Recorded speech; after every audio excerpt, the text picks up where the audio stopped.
சரி, இந்த பழங்கால வரலாறு பார்வை மாறுறதுனால என்ன ஆக போகுதுன்னு நீங்க கேட்கலாம். ரொம்ப முக்கியமான விஷயம் இருக்கு. ஏன்னா, இது பிரிட்டிஷ் ஆட்சி, சோழ பேரரசு மாதிரி சமீபத்திய காலங்களைய நாம பாக்குற விதத்தையே மாத்துது. மறைக்கப்பட்ட உண்மைகள் எப்படி பிற்கால வரலாற்றையும் பாதிக்குதுன்னு இப்ப பார்க்கலாம். முதல்ல பிரிட்டிஷ் காலத்தை பத்தி பொதுவா சொல்லப்படுற ஒரு கருத்தை பாப்போம்.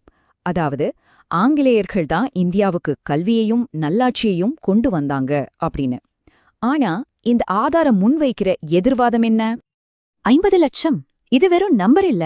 1876ல இருந்து 78 வரைக்கும் பிரிட்டிஷ் ஆட்சியின் கீழே மெட்ராஸ் மாகாணத்துல வந்த தாது வருட பஞ்சத்துல இறந்தவங்களோட குறைந்தபட்ச எண்ணிக்கைன்னு இந்த ஆதாரம் சொல்லுது.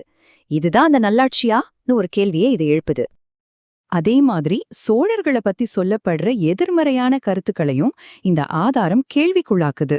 சோழர்கள் பிராமணர்களை உயர்த்துனாங்கன்னு ஒரு வாதம் இருக்கு. ஆனா அவங்க பிராமணர் தலைமையில இருந்த சபைகளை கழிச்சிட்டு கோயில் நிர்வாகத்தை உழவர் சபைகள் கிட்ட கொடுத்தாங்கன்னு இந்த ஆதாரம் சான்றுகளோட சொல்லுது. கடைசியா இது நம்மள ஒரு முக்கியமான கேள்விக்கு கொண்டு வந்து நிறுத்துது. தொல்பொருட்கள், மொழி, கலாச்சாரம்னு எல்லாத்துலயும் ஒரு வரலாறு புதைக்கப்படும்போது அந்த வெற்றிடத்தை நிரப்பி அந்த கதையை எழுதுறது யாரு? அந்த கதையோட அதிகாரம் யார் கையில இருக்கு? இதுதான் நாம எல்லாரும் சிந்திக்க வேண்டிய விஷயம்.